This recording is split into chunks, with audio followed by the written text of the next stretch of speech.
What up, everybody? Welcome to week number 3 of our class, and we are going to spend this week together focusing on good old ancient Egypt. When we look at ancient Egypt, it is a very big deal. It was one of those civilizations that everybody seemed to want, as evidenced by two intermediate periods, as well as being conquered later on by multiple different civilizations. These different civilizations really used Egypt to its fullest because it was the world's breadbasket. It was that place that fed the world. It had good fields, it had good farming, it had great things that allowed them to just kind of produce more crops than they needed, and they could use that for trade, they could use that for influence. And then once again, as we talk about the civilizations looking at them, it was used as, we want that, we're going to come and take that. And so it was a bargaining chip, but it was also that uh kind of idea, that chip, that people were, we want that. So it led to invasions by outside forces as well. So when we look at Egypt, it is broken down into three different kingdoms: old, middle, and new. So when we look at the old kingdom, it was the one that was furthest away. When we talk about the old kingdom, it starts around 3150 BCE.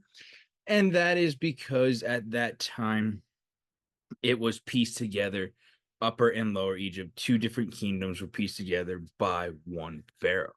But before we get to there, let's kind of look at the origins. It is in that northern Africa area. It was started along the Nile River. Without the Nile River, it would not have existed. So that is key to note, because even though it was that green, luscious, good growing crops and fields like that, it still had its reliance on the Nile River. And so it starts along the Nile River, and wheat, barley, sheep, goats, cattle allowed it to flourish and get a lot larger. Like we said, around 3150, it was unified by King Narmer. Now, different people have different theories, and it kind of always circulates to all these people that we talk about is the same person. So you might see different names, but it's just kind of due to that area being just so long ago. And so you can see where Egypt starts. Right there in that yellow is that, like, just kind of like river valleys that have that green fields and that good growth. And then you can see how the Nile River extends further down. And there's good old Cairo, the capital of today. So that it just kind of that central part. You can see with where Mesopotamia would be way out there. It has that connection too with the Mediterranean Sea being there, and just kind of that fertile crescent, so to speak. When we look at Egypt, the term pharaoh comes out a lot. Pharaoh means great house or big house. And it's not saying that they lived in a palace. It's not saying that their house was the biggest and best. It probably was, because they were the kings, they were the queens, they were the rulers of ancient Egypt. When we look at the term pharaoh, it was not used like we use it today, like calling it Pharaoh Akhenaten, Pharaoh Amenhotep. It would have been king and queens instead of Pharaoh. Pharaoh was seen later on in some, like, Hebrews and some translations of the words later on. So it was not used at the time, but we use it today because throughout history, new translations, new historians write and kind of showcase what everything like that was. So the Pharaoh was the political leader. So they were the king, they were the queen, they're the ones who made the laws, enforced the laws, had the taxes, had the people, like, you are my subjects, but they were also the religious leaders. With that, as religious leaders, they were in control and usually seen as gods on earth, like some type of descendant of the great gods. What we see in time and time again in the ancient world is that the sun god and a river god, or a god of something that's very near and dear to him. So for Egypt, Sun and Nile, the Nile River, those two gods are usually really important in their religion, in their mythology. For Egypt, just like in Mesopotamia, they are polytheistic. They are the ones who believe in multiple gods, many gods. They're the ones who believe that life is controlled by these multiple gods and each one has their role, and they pray and worship them as they see fit.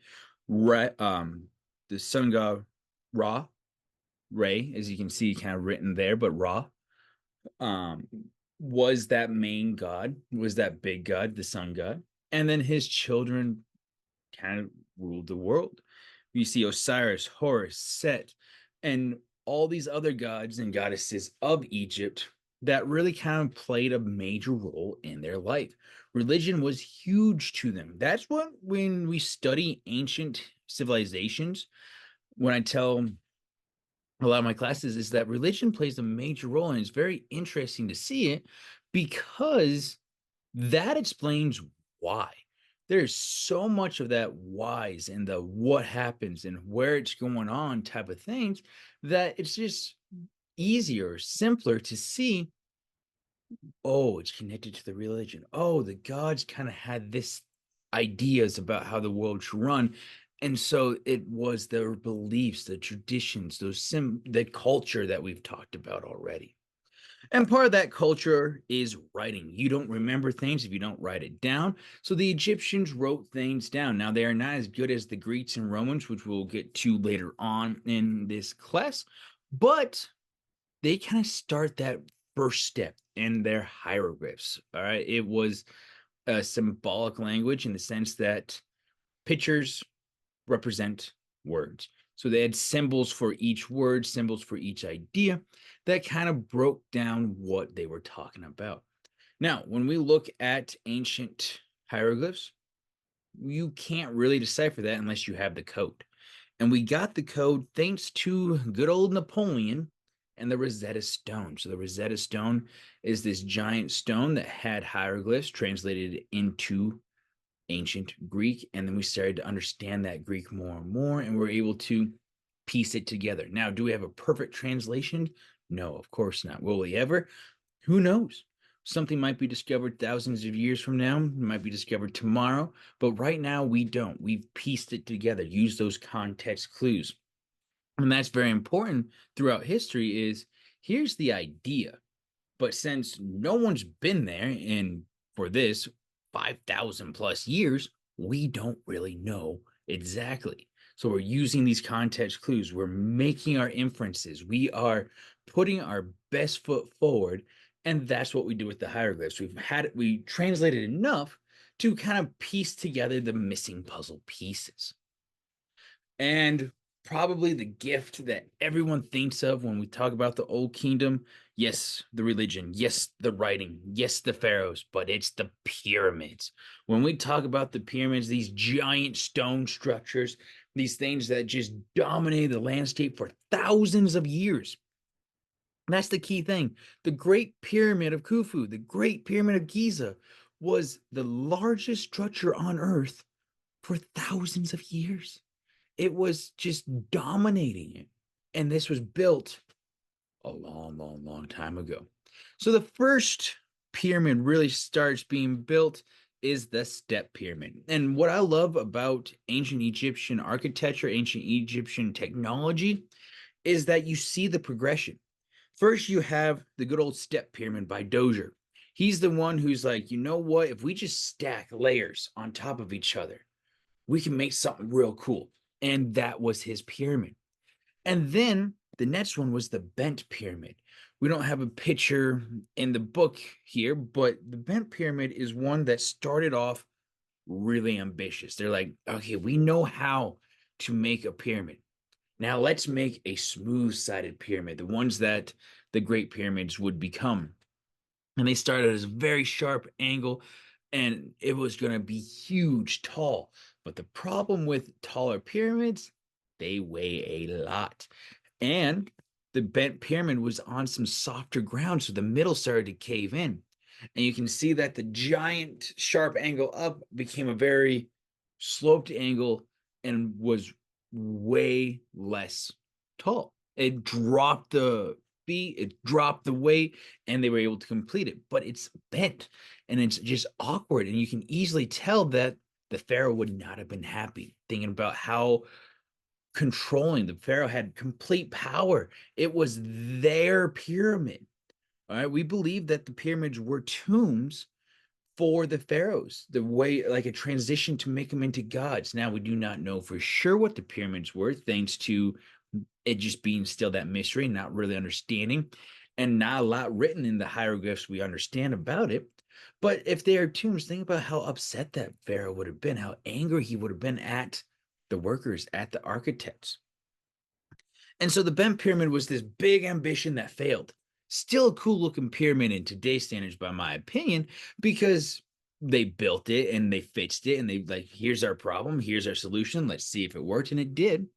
But the next one was the red pyramid, sharpest angle or the lowest sloped angles at 45 degrees. So it's the small, like a very small one. And it was not very high, but it was beautiful and perfect. And that was that first, like, we did it. We cracked the code. We now know how to make that smooth sided pyramid with no problems and looking just like it was supposed to be. Well, that leads to Khufu. Khufu saw his ancestors and he saw the pyramids they built, and he's like, I like this. We have something here, but we can do better. And that's with the Great Pyramid. And you can see it there. It's the largest one. We got some smaller ones off to the side. And you can see that it stands 750 feet long on each side, originally 481 feet high. It contains about 2.3 million stone, each weighing around 2.5 tons. So now all of a sudden we're showcasing, we're building this, that this is like gonna be there. It's gonna dominate that landscape. And boy, oh boy, did it. Now, these pyramids here show that the limestone key taken away, the coverings taken away. But when they were brand new, they shimmered bright in that Egyptian sun. They were like loud, they were proud, and they were beacons from far off. So think about if you're an invading nation and you were sailing up the Nile River and then you just saw those beacons pointing. And as you got closer, it got bigger and bigger, bigger than anything you could ever imagine building. That's what these pyramids were. But they were expensive. Ooh, doggy. They cost a lot of money, a lot of resource, a lot of time. And one of the biggest debates you can have is, were the pyramids worth it? Now, in my opinion, today I would probably say no. If you're talking about billions of dollars, years upon our time, it is not worth it when it's just for one person's tomb. It'd be like if the entire cities of Craig, Colorado and Hayden, Colorado combined spent every day for the next 20 years building my burial site. It would not be worth it to people.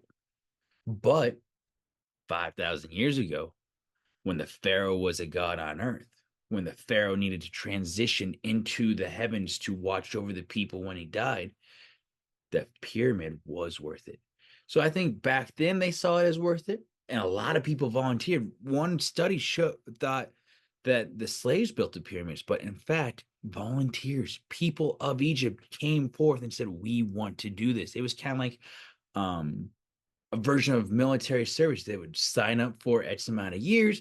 Once those years of service were complete, they could sign on for more, or they could kind of like retire and start doing something else. So it was that kind of version of, we're going to work, we're going to build. It was their duty of the people of Egypt to build it for the pharaohs. But like we said, they would cost a lot of money, and eventually they lost that money and power. And that led to outside invasions, and that led to the first intermediate time period. When we look at that first intermediate time period, it's not that Egypt didn't exist. It just had those outside rulers, that had those outside people doing controlling and not being as powerful as it once was. The second age of greatness does come with the Middle Kingdom, and they rise up and they start kind of building that idea, building that what Egypt was once again. As you can see, though, it falls and it leads us to the New Kingdom. The New Kingdom here arises when the Hycosis kind of fall out. So let's look at what's kind of going on before the New Kingdom begins. The Mesopotamian region is rising and falling. Like that, it's still going on, even though we're not with the area of the Mesopotamia. We're in Egypt. It's still there. It's rising and falling. And one of those victories, one of those enemies that it was having was kind of that kingdoms in between Egypt and Mesopotamia, because they would rise up. The Hittites would go out, conquer, rule, come back. They would rise in power, low in power. Like it's just that ebb and flow constantly throughout history. And it became a crucial juncture. So you can see how it was split into multiple kingdoms in that second intermediate time period. Egypt wasn't doing the best, but those three kingdoms right there were okay, we are operating. The Theban kingdom, the Kush kingdom, and the Hycosis kingdom, all right there. And so it kind of begins with, let's see here, Amos, Pharaoh Amos the first. He reunites those kingdoms. Why? Trade. When we look at the trade is money, trade is power, and they start influencing back and forth. And then all of a sudden, one of the kingdoms starts growing, and then the kingdom's like, ooh, we're going to expand our territory a little more. We have that money, we have that power, all from trade. Trade ran the world. Mesopotamia had great resources. Egypt has great resources, but Egypt, on top of it, kind of has that trading center with the Mesopotamian Sea right not Mediterranean Sea, sorry, right there as well. And so all of a sudden that trade grows and Amos gets that greedy and he unifies all of Egypt. Well, with most pharaohs, succession happens and it leads to a 2-year-old Pharaoh Tutmos III ruling. So it's just kind of like when one dies, it's their son that takes place, but sometimes the son's now old enough, so they have a regent. The regent was Hatshepsut. Now, of course, I'm gonna probably butcher all these names, so if you heard something different, definitely use that. And so she kind of changed some aspects because she took that power and ran with it. She's like, the true pharaoh is 2. All right, he's not going to rule for a while. So she's like, I got the time, I got the power. And she built temples. She's claimed to be a god. She ruled until her death. So it's one of those where she like kind of stepped in and said, I'm the captain now. I'm the one in charge. And rose up with that. And so Tutmos took over after her death, and through succession leads to Amenhotep III. All right, Amenhotep III is, as you can kind of see right here, the Magnificent. All right, Amenhotep III was that one who made Egypt very wealthy. He made Egypt very powerful. It was kind of like the days of old in the Old Kingdom, where they were looked upon, they were viewed as they are the power. They are the ones to recognize and look out. All right. When we talk about Amenhotep III, scrolling way down here, when he died, he ruled for nearly 40 years. All right. So 40 years of consistent good, 40 years of extending peace, 40 years of making Egypt's economy stable, being able to build things, being able to grow. He's doing good. So when he passes away, his son, Amenhotep IV, rises to power. Now, kind of fun fact about Amenhotep IV was we believe he had a birth defect. He was quote unquote deformed. He did not look like Amenhotep III in physical features. He had elongated features. His face was longer, his head was longer, his fingers were longer than the quote unquote normal. All right. Now we all know there's no normal, but the quote unquote normal, and definitely at that time, he looked very different than the rest of royalty. All right. When you picture royalty, Amenhotep does not Amenhotep IV does not fit that picture. And so when he was growing up, he was he was neglected by his father and mother.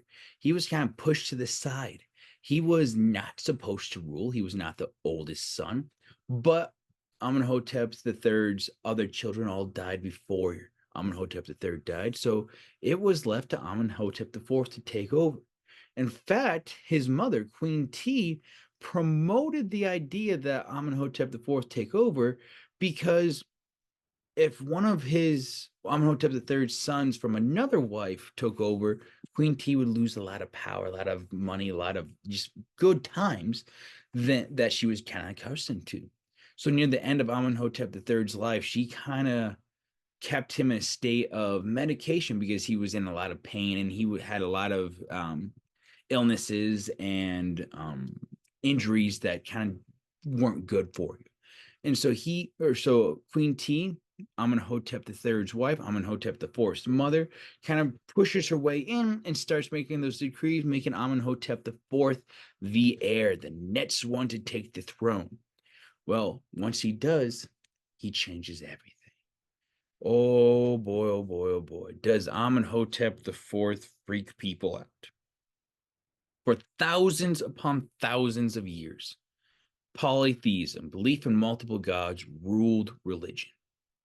Well, Amenhotep IV was like, all these gods forgot me. He's like, my family worship these gods. No, we don't anymore.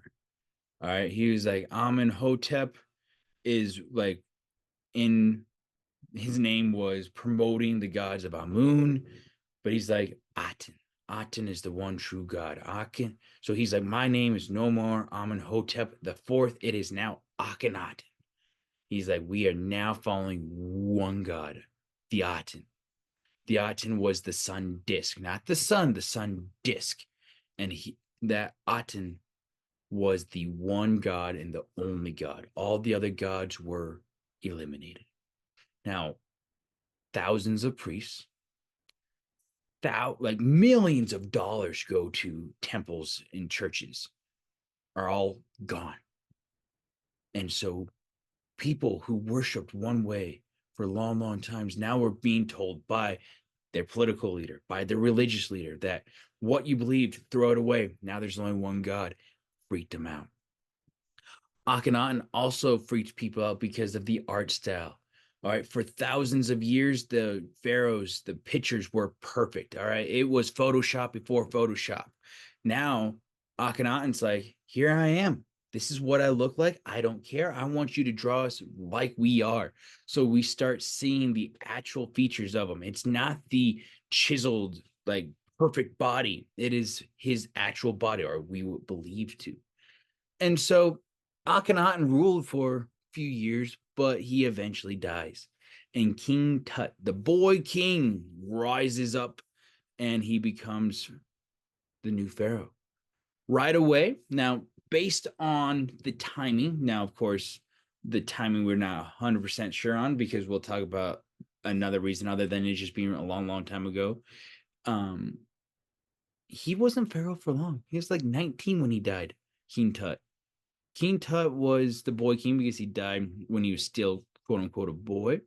He he and his advisors kind of once his dad died was like, oh cool, why don't we go back to the way things were? So all of a sudden, Amenhotep the third's religion was back in control. So Amenhotep the third, polytheistic, let's worship all of them. Ra, Amun Ra is the big one, and the rest are still very, very important. Akhenaten is like, nope, the Aten's the only god. King Tut goes back to, hey, Amun, Amun Ra, very important. Lots of gods, priests, you have your money, you have your worship, you have your jobs back. And that's what they ran with. So King Tut dies. Now, it could have been illnesses, it could have been an accident, it could have been murder, but he has died and he's buried. Now, long story short, King Tut was probably did some stuff at his time, but we don't know much about him. because people started to try to erase those two. All right. King Tut, not so much, but Akhenaten, a lot of Egyptian pharaohs later on were trying to erase them from history, and they're kind of buried and forgotten. And so King Tut's tomb is what we really, really care about because 5,000 artifacts were found from this tomb, perfectly preserved. All right. Tomb raiders have taken so much stuff from Egyptian tombs, but in King Tut's, the stuff was still there. It was like stepping into a time machine and going back to the day, and we could see all the stuff that was in his tomb, all the stuff that they kept. So that's what was so beautiful about it, is that he actually showed us the materials of the day. And so that dynasty kind of rolls out, and the new one takes over with the Ramses. Ramses the second is the one we really care about in this dynasty because he was the last great pharaoh. He ruled for 65 years, right? And didn't live, ruled for 65 years. So he was in control and he stabilized Egypt. Because we talked about Amenhotep III. Egypt's on the top, Egypt's doing great, nothing to worry about. Akhenaten changed everything, freaked everybody out, and he forgot to be the political leader, so the economy dropped. All right, money was hard to come by. It was not going well at all for this civilization, and people were freaking out. Ramses was the one who looked at the world and was like, we need Egypt to be stable. All right. He's like, we need to shore up the border. So he started protecting the borders. No longer were they invading. He's like, boom, good. We got Egypt. Then he rose the economy. Well, what's two things to guarantee people liking you? If you give them money in their pockets and safe in their beds, people are like, all right, this ruler's not that bad. And that at the time where Egypt was very unstable and they didn't have those two things, and he was able to bring them back, people are like, we like Ramses. And so as the money step coming in, he was able to kind of rise up and start building those temples again. He started to give people a lot of pride to be Egyptian again. And you can see one of those temples at Abu Simbel right here. So that kind of wraps up with, because he was the last great pharaoh. So from then on, they kind of decline. And officially in 1070 BCE, the new kingdom ends. Now, some of you were like, wait a minute. Cleopatra the seventh was way later. Yes. When we talk about everyone wanting Egypt. So the new kingdom ends in 1070, but Egypt's still there. Other civilizations just keep taking turns taking it over. The Greeks take over Egypt with Alex the Great, excuse me, and kind of run with it. The Ptolemy dynasty takes over the pharaohs of Egypt. Cleopatra rises up. Her and her brother disagree on which one of them should be the main ruler. Their father said, you're going to rule together. That never works in history, but they go back and forth. Cleopatra aligns herself with Julius Caesar, aligns herself with Mark Antony, and eventually, as we all know, decides to commit suicide with the asp and not face the Roman army that had surrounded her. And that was really the last pharaoh of Egypt. So with that, if you have any questions, make sure you send those emails to me through the class. Fill out that discussion post as college students. Make sure you're putting in the good old college effort. Reply to a couple others to really promote that discussion that we can't have in class. So it's to translate it into the online version, answer all those discussions there. And for now, have fun and good luck.